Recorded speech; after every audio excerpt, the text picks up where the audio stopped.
So today I am finally selling my car. Well, I'm getting a quote for my car.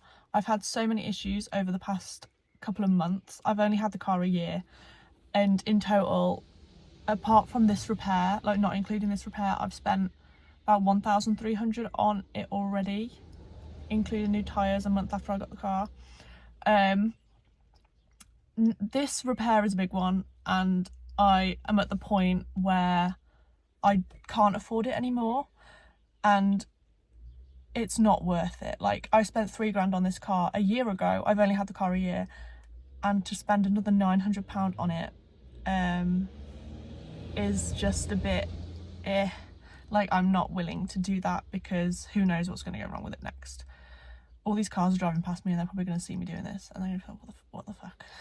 What is she doing? But I'm taking it back in. The head gasket's gone. I don't know if I mentioned that. So the cheapest I could get a quote was £900. All the rest were over £1,000, and no. So the guy I'm selling it to is the guy I bought it off a year ago. Now, he doesn't believe me that it's the head gasket. I think just because I'm a girl, and apparently I don't know what I'm talking about, but you know, whatever.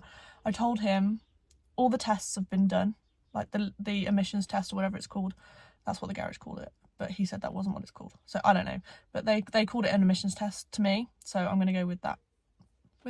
That came back negative, so it's, according to them, it's definitely the head gasket. My coolant's been draining like mad. I have to fill it up once a week.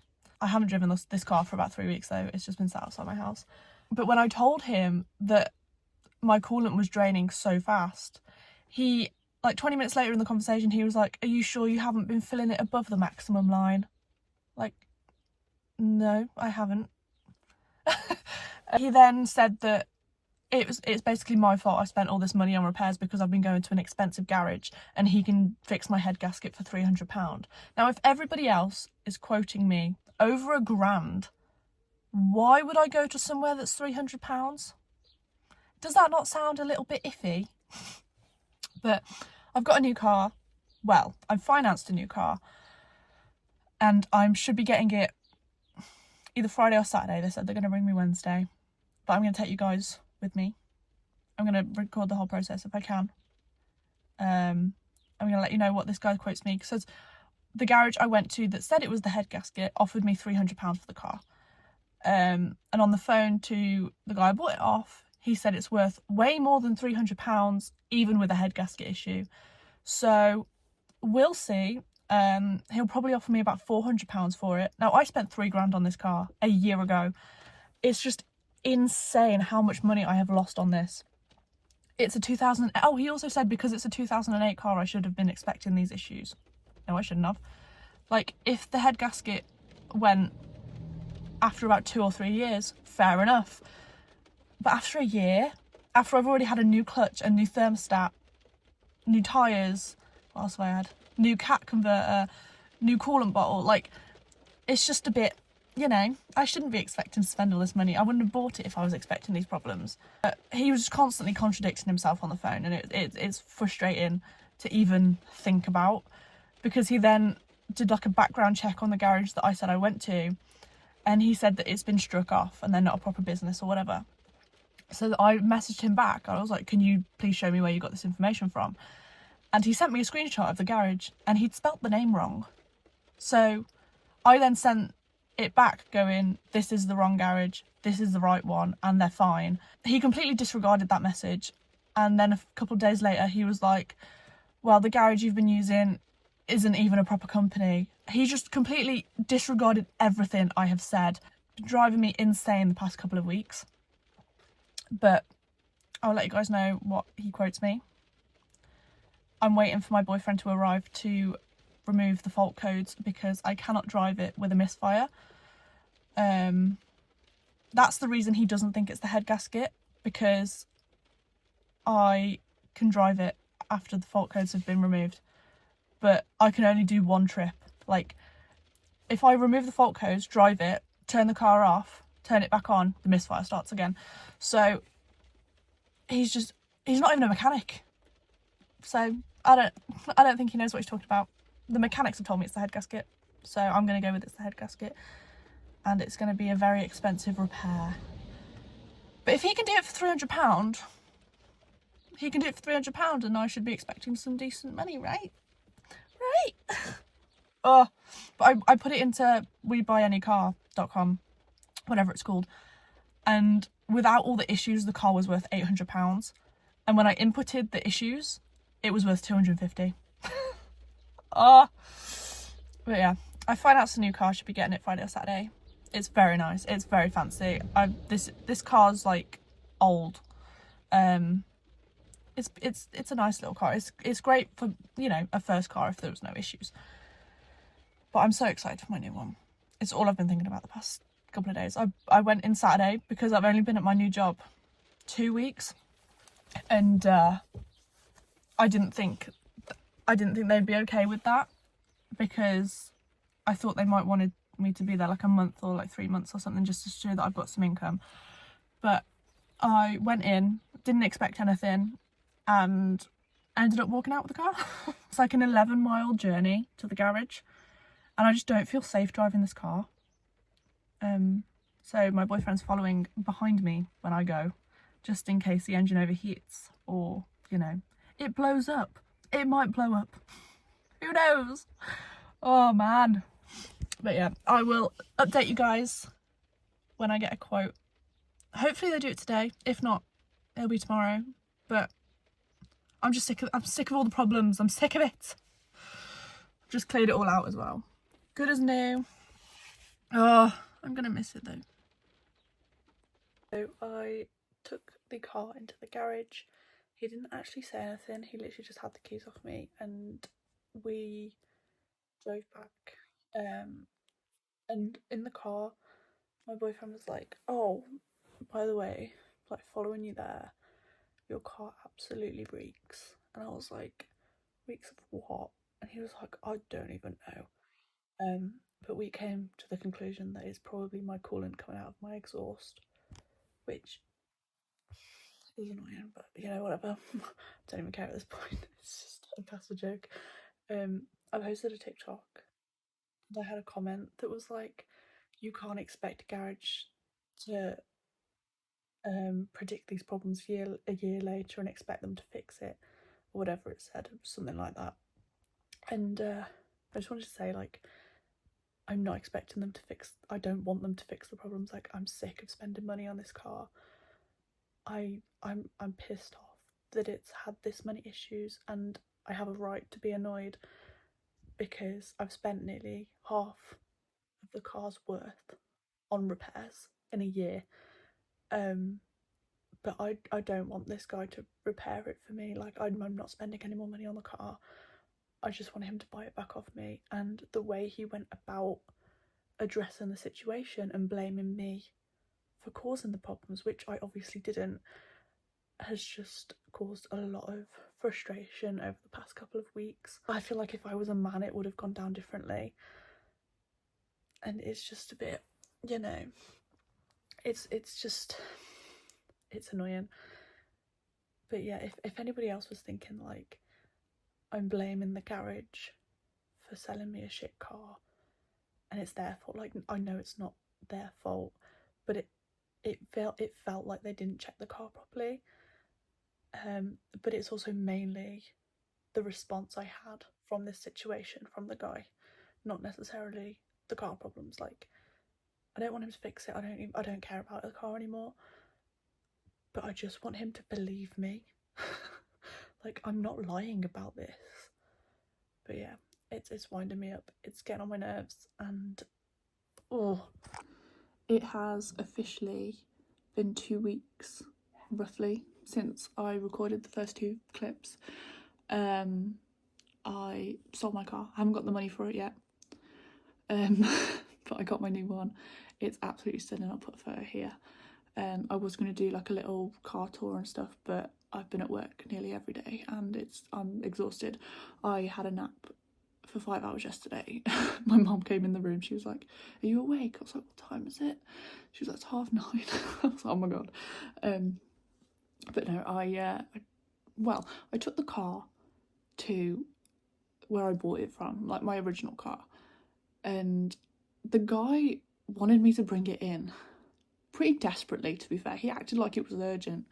And then when I got there, he said, my mechanics are on holiday, so it's going to be about 2 weeks before giving you a price, which I thought was really bizarre. I was like, okay, whatever, left. Only heard back from him 2 days ago. I recorded the first 2 videos on the 4th of June. It's currently the 18th, so exactly 2 weeks. And the first thing he said to me when I picked up, he was like, oh, so your head gasket is completely obliterated. Like, yes, I've told you this 5 times and you didn't believe me. It's just, honestly, I cannot explain the frustration this has caused me. It's caused me so much stress. And I know this video is like me just rambling on, and I have barely recorded anything because I just haven't had chance. If I get a clip of my car, I'll put it in. It's so nice. But yeah, he offered to fix the head gasket for £300, and instead of trying to convince me, he was like, so we don't actually know if it's done any internal damage to the engine because it's been left like this for so long. It probably has.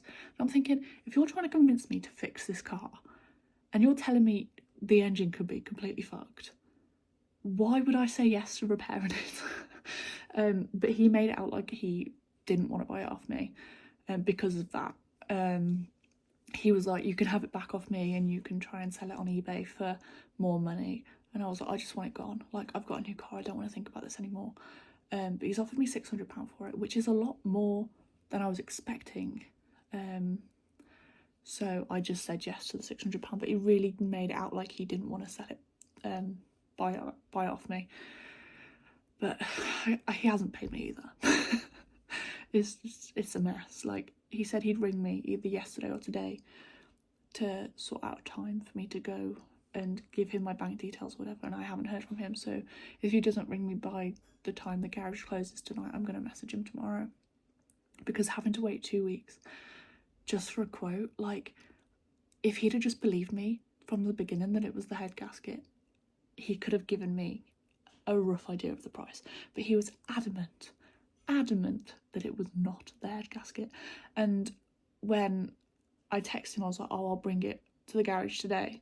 And he was like, okay, just hope it's nothing too serious with the car. Like, I've told you what's wrong with the car so many times. But yeah, it's all sorted now. This was mainly gonna be a video about my car, but because I've rambled on so much and you're probably sick of hearing my voice, I just wanted to talk about my channel in general and some of the things that I have planned. I'm not setting any dates for these things because I am working 5 days a week at the moment. I haven't really had a chance. I wanted to upload a video, another like 20 things to crochet in however long or for whatever. I have all the posts saved, all the screenshots saved, I just haven't got around to filming it, so one of those will be coming soon. I've also, hang on a second, I am also making a colouring book. Well, I've started it, I haven't got very far into it, but because the new Hunger Games film and book are coming out, the book's coming out next year, I wanted to do a colouring book themed around the Hunger Games. I didn't really know how to go about it. I didn't know whether to do just portraits or little like objects throughout the movies. There's like little colouring images, if that makes sense. But I've posted some on my shorts, if you have seen those, but I wanted to talk about it on here. This is the first one. I've only done 3. I didn't want to show everything, but this is my favourite one so far.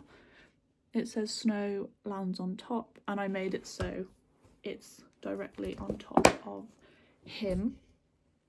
I've got loads of ideas for what to do, but it's just actually getting around to doing it, which is a little bit time consuming, because obviously I have to draw it all out and then make it look decent. But yeah, I haven't really been crocheting as much, purely because I just haven't had chance. On my days off, all I do is sleep. I'm not gonna lie. I've been playing Terraria, and I'm probably gonna play Terraria once I've finished filming this. I do want to get back into crochet. I just don't have enough yarn at the moment. I've spent all my money on a car. Don't know what else to say. I've spent all my money on a car. So I just wanted to give you guys a little update. If you're not interested in the car situation, you can just skip to this bit. But I'm probably going to do these little types of videos here and there throughout the process of me making the colouring book, just to give you guys an update. But most of the videos will be on my shorts or my TikTok, which I'll link below. I feel like it's so much harder to reach people on TikTok than it is on YouTube, because some of my videos on here reach over 3,000 views most of the time, and on TikTok I get like 700. There's one video which has got like 14,000, but other than that they very rarely go above 1,000. And I mean, it's probably just what I'm posting, but they always seem to do so much better on YouTube. It's weird. I also wanted to do a little Q&A. I feel like nobody knows me very well. So if you have any questions, leave them down below and I'll do a separate video on it. I'll also leave it in make a video on my shorts as well to reach more people, because I feel like they do better than my actual videos. But yeah, I think that's all for today's video. Thank you so much if you've got this far. I know it's a lot of me rambling on. And I won't be surprised if you leave within the first 5 seconds. That's fine. But yeah, thank you so much for watching, and I will see you in the next one. Goodbye.